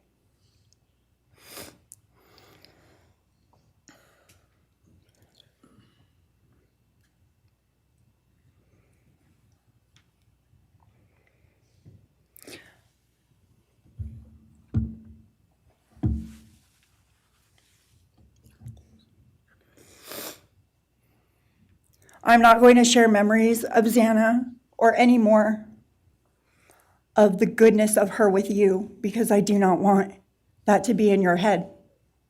I don't want it to be in your head. You don't deserve that. You don't deserve our good memories that we have.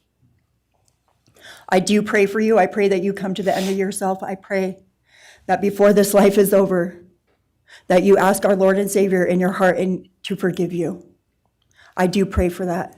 But after today, I wash my hands of you, and you are no longer a thing. Thank you. Thank you.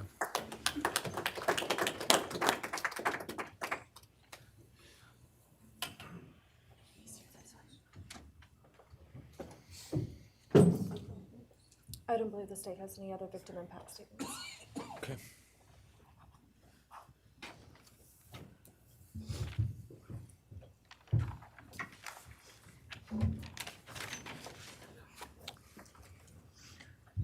Right, state can argue.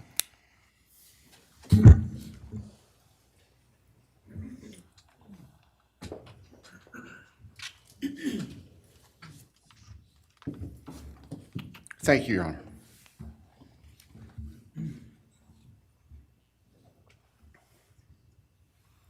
Just as a housekeeping matter to start, there will be the issue of restitution. That is, the documentation is being gathered, and we ask if the court would defer that for 30 days so we can present it in an orderly fashion and make sure it's comprehensive for everyone. Any objection to leaving restitution open 60 days? All right. Thank you, Your Honor.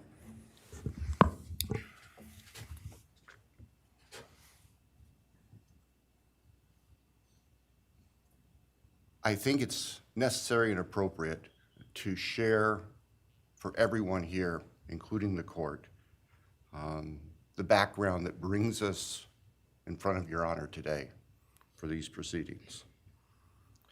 As the record reflects, and as everybody in this courtroom knows, the defendant has pleaded guilty to all 5 counts charged in the indictment. Under oath before Your Honor, he has admitted that the charges against him are true. He has reassured the court that he has not been coerced or threatened to make those admissions. And Your Honor did an extraordinary job in taking the pleas back on July 2nd. We appreciate the court's discipline and insight.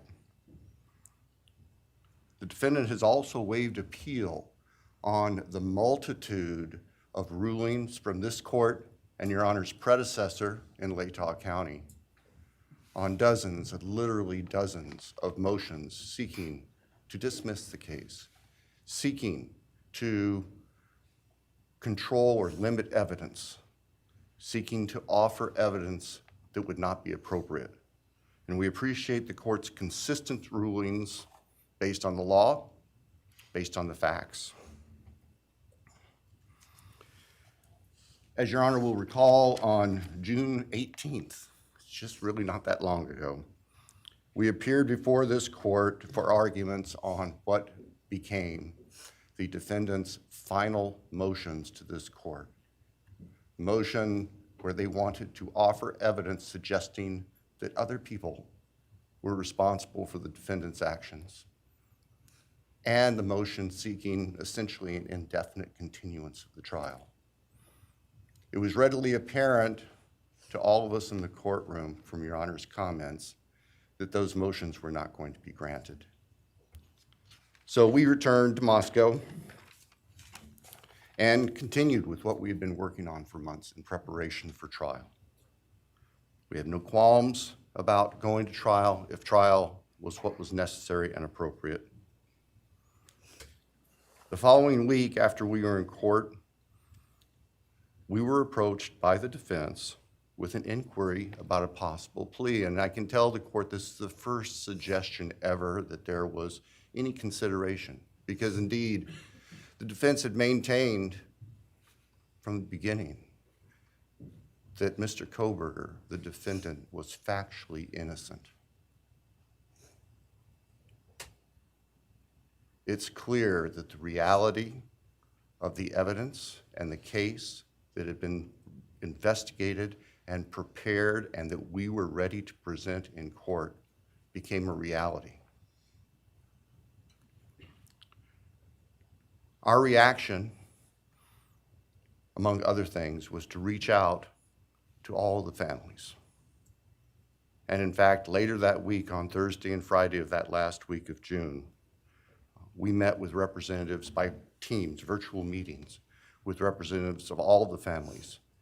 And we talked about the status of the case and the upcoming trial and things that related to the trial. And we also let them know that there had been an inquiry about whether there might be an offer for a plea. And we asked the family members for their thoughts and feelings. And they were candid. And they have been candid since, and we respect that. And we understand, recognize, and acknowledge that there was a difference of opinion among representatives of the different families. We understand that. One of the challenges of this case, one of the unique things about this case is we have multiple victims, each unique unto themselves, their families and friends unique unto themselves, and all of them entitled to their opinions, all of them entitled to their thoughts. Over the following weekend, our prosecution team, very skilled attorneys who were personally as well as professionally deeply invested in this case, met. And we talked, and the decision was reached. Well, to start with, were there to be any sort of plea offer or discussion, there's only one possibility. And that would be for the defendant to plead guilty straight up to all charges. There would be no bargaining about counts. There would be no bargaining about reduced sentences. And so we made the proposal to the defense that if the defendant was willing to plead guilty up front to all 5 counts as charged and waive appeal of the court's myriad decisions during the past 2.5+ years on all these motions that would have consumed years, if not decades, of time in the future. By the end of the weekend, we were notified the defendant was prepared to plead guilty as charged and factually acknowledge his responsibility in court for these horrible crimes. Obviously, those discussions and negotiations were confidential. And as Your Honor noted, I believe that was necessarily so, because if the defendant had decided not to plead guilty, it would have been devastating to our jury pool for there to be public information that there had been consideration by either party to to a plea resolution. And protecting the prospective integrity of a trial after so many years was paramount. So, the end of the weekend came. We notified the victims' families of what had occurred. I recognize and acknowledge personally, and I respect the fact that of these fine, suffering people here, not everybody agreed with the decision we make. I accept that. It's my responsibility in the end. I recognize that that's the duty of the office that I hold.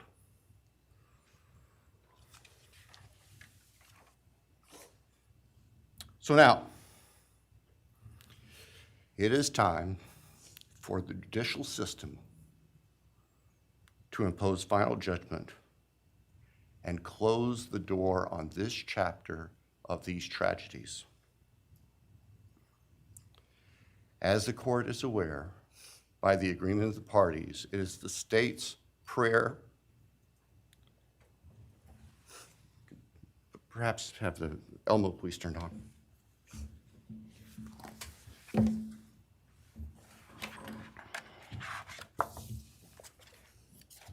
Thank you. That on count one, the felony burglary, that the court sentenced the defendant to the maximum period of 10 years fixed in the custody of the Idaho Department of Correction. Then on count two,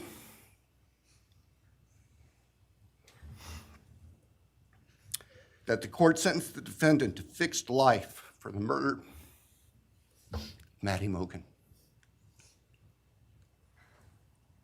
On count three,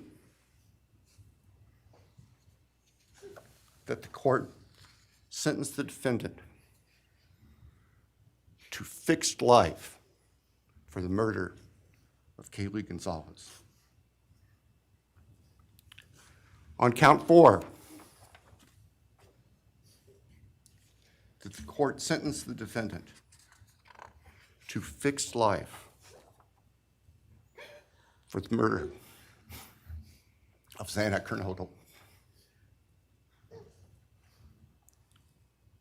On count five,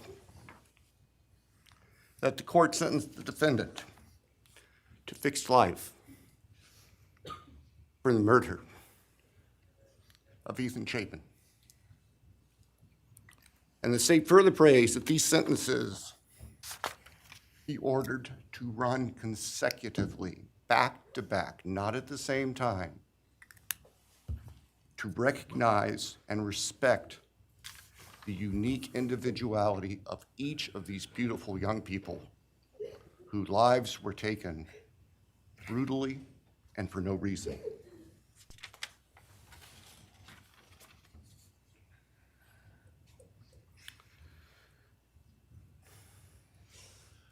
And hopefully now, as we have heard earlier this morning, it is time to afford the families and the friends and the community and the state of Idaho and the nation and the world to move forward. We can't undo, and we can never undo, the horror of what occurred on the early morning hours of November 13th, 2022 at 1122 King Street in Moscow, Idaho. For a long time, the presiding district judge in Latah County was John Stegner, who eventually became a member and a justice of the Idaho Supreme Court. And Justice Stegner often observed that even God cannot change the past. But everyone in this room has the ability to take themselves forward. And we want the judicial system to afford them the opportunity today to do that. From today forward, our memories should be focused on these innocent victims whose lives were taken, on their families, on their friends, on the community. The court has heard discussion, talk today, reminiscences today about a special family that our victims shared, not just their natural, legal, and biological families, not just their university family within their sororities, for example.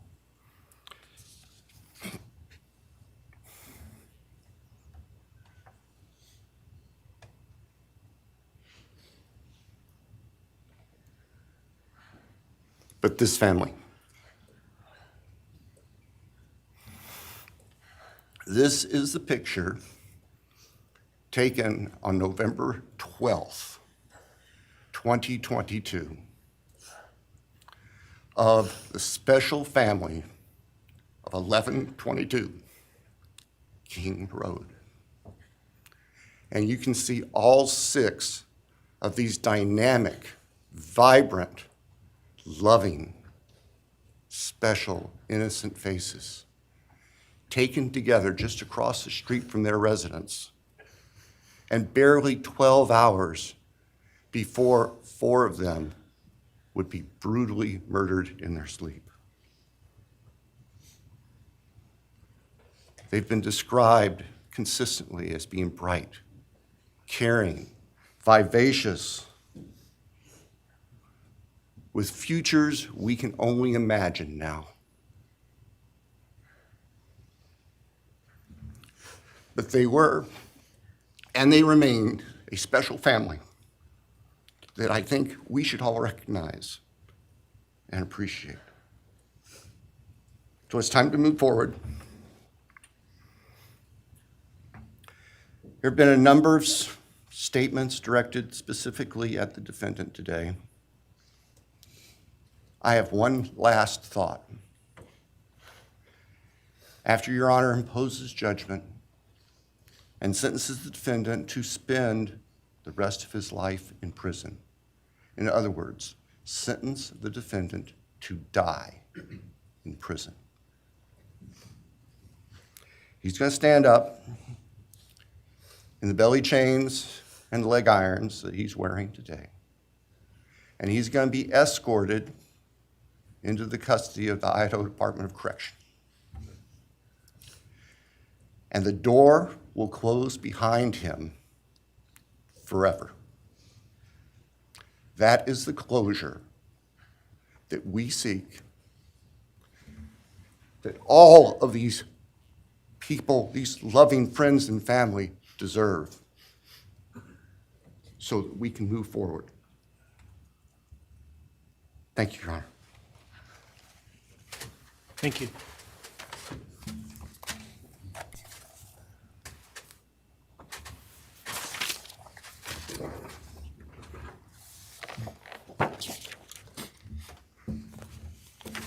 All right, does the defense have evidence to present today?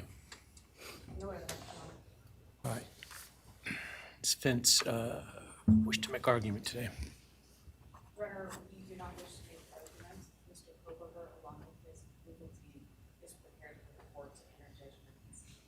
All right, Mr. Kohberger, you have an opportunity to make a statement if you wish to. I take it you are declining. I respectfully decline. Well.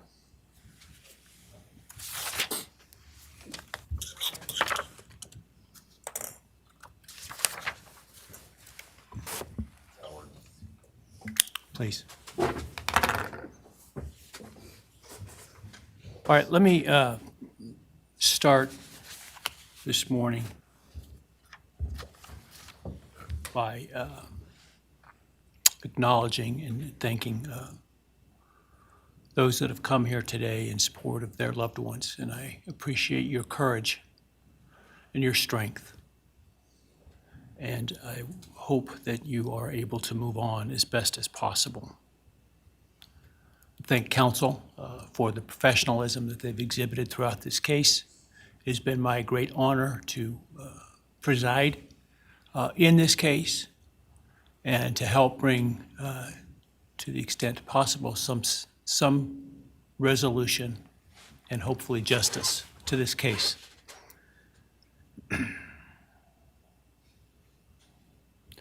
During the quiet morning hours of November 13, 2022, a faceless coward breached the tranquility of 6 beautiful young people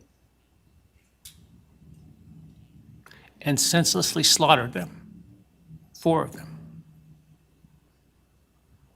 Who committed this unspeakable evil was unknown for several weeks, but due to the killer's incompetence and outstanding police work by numerous local, state, and federal law enforcement agencies, the person that slithered through that sliding glass door at 1122 King Road now stands before the world and this court unmasked.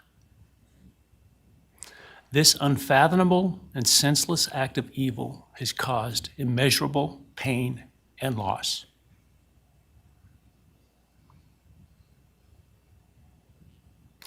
No parent should ever have to bury their child. This is the greatest tragedy that can be inflicted upon a person. Parents who took their children to college in a truck filled with moving boxes had to bring them home in hearses lined with coffins. The loss this killer inflicted was not just the death of these people's children, siblings, grandchildren, as we've heard today.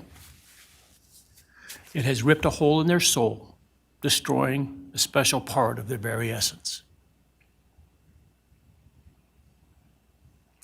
Any person who is a parent defines themselves foremost as such.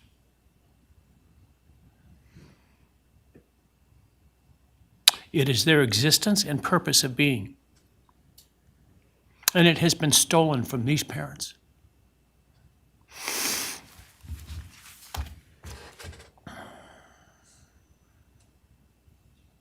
None of us have experienced the loss these victims have in the unspeakable way that they have.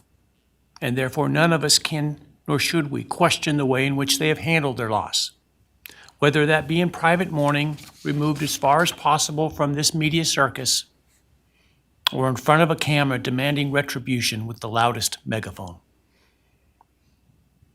I've listened intently to the stories and pain that have been shared today, with great awe at the courage and resilience of the surviving family members of those wonderful children. I've listened also to the surviving roommates, both in person and through their friends. And I can't think of how, frankly, courageous they have been despite the hell that they have faced by uncaring people who have come up with all kinds of crazy theories about 2 kids simply being kids.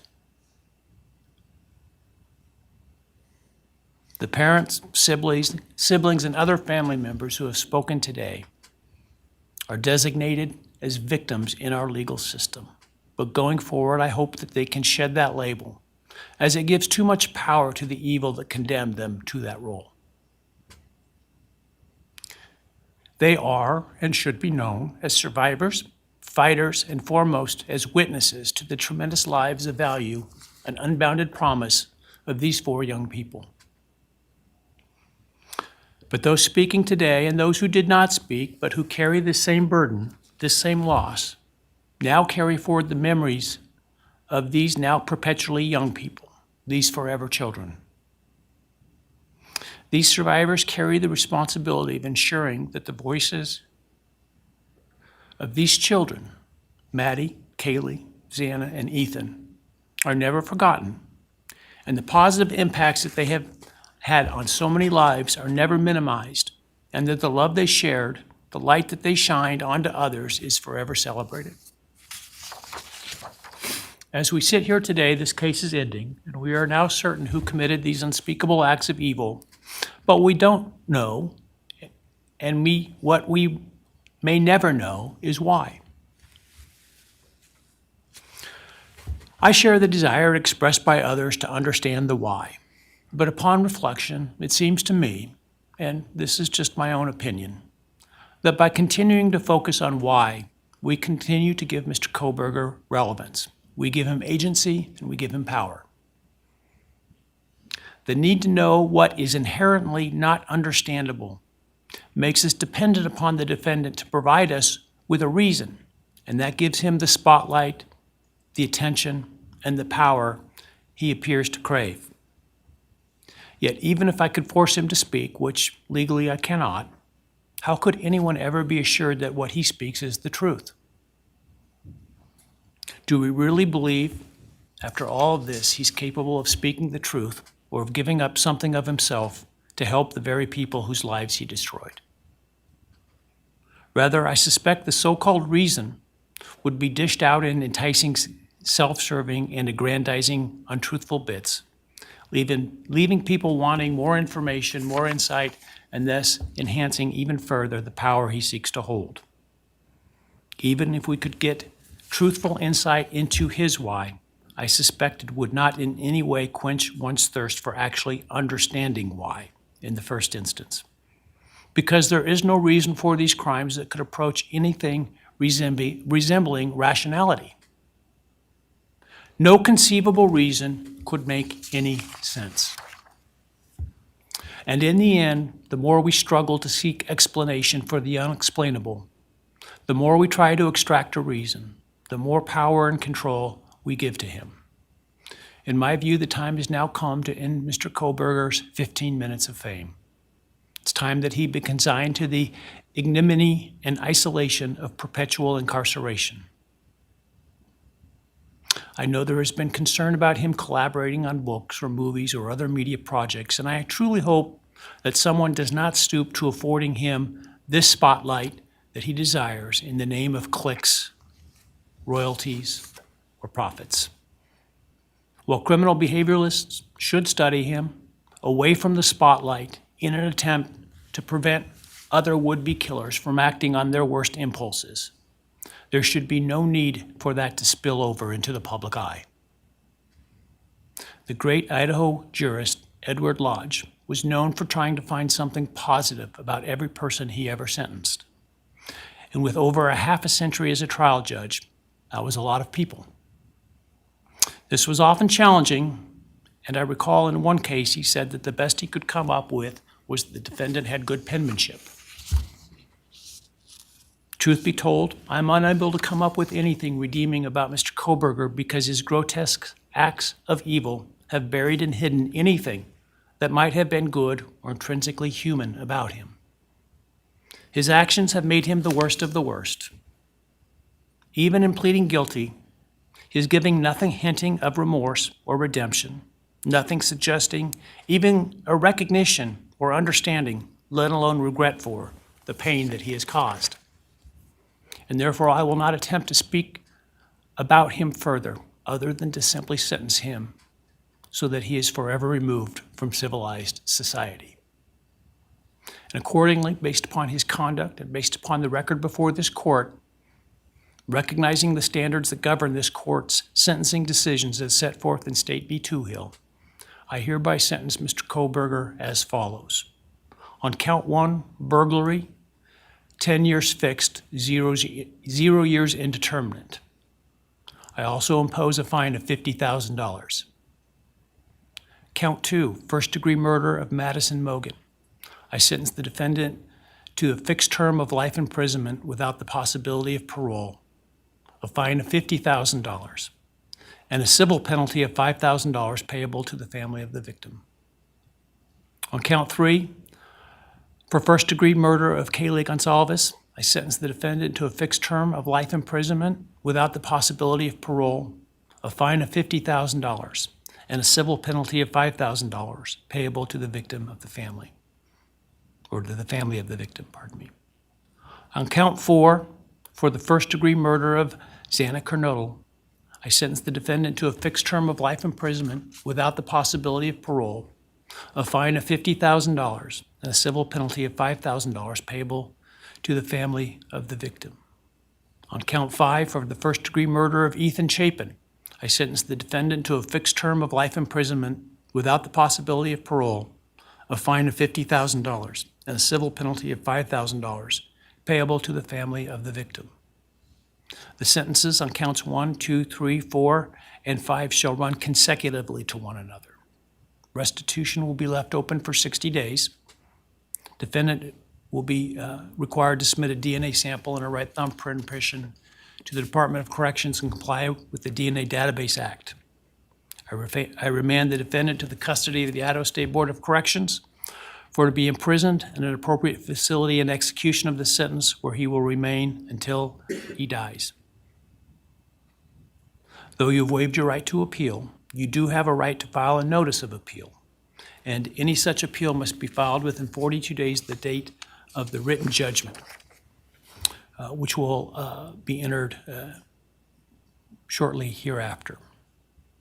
Though the appeal, you should be aware, may be deemed a violation of the plea agreement, and so I certainly suggest you discuss that with counsel if that is your desire. I ask the media and public present to allow the families to be escorted out first before they leave. Again, thank you to everyone for your stories today. I am strengthened by them, and I am encouraged by your humanity and strength, and God bless you. We're adjourned.